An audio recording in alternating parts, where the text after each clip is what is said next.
বিশ্ব বেতার দিবস পালন করেছে বাংলাদেশ বেতার।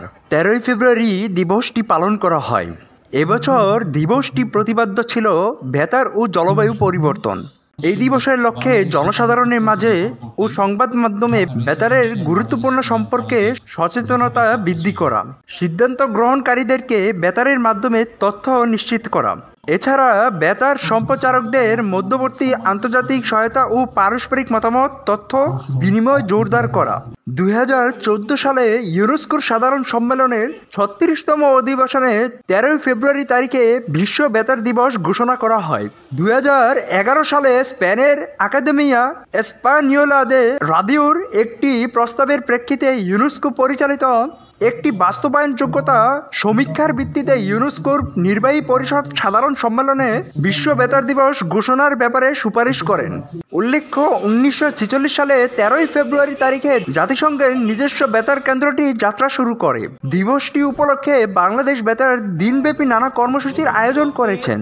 কর্মসূচির মধ্যে রয়েছিল র্যালি, শ্রোতা সম্মেলন, আলোচনা সভা এবং সাংস্কৃতিক অনুষ্ঠান।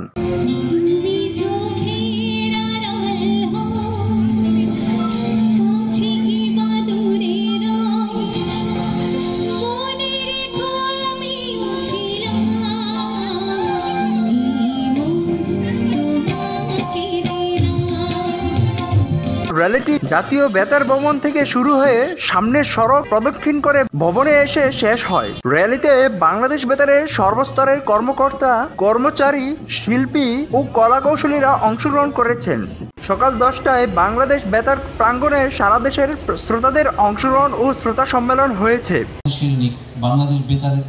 এরপর বিকেল 4টায় আয়োজিত আলোচনা সভায় বিশেষ অতিথি হিসেবে ছিলেন তথ্য ও সম্প্রচার মন্ত্রণালয়ের সচিব মাহবুবা ফারজানা এবং ইউনেস্কো বাংলাদেশ প্রতিনিধি ও অফিস প্রধান ডক্টর সুশান বিজ। এতে সভাপতিত্ব করেন বাংলাদেশ বেতারের মহাপরিচালক ASM জাহিদ।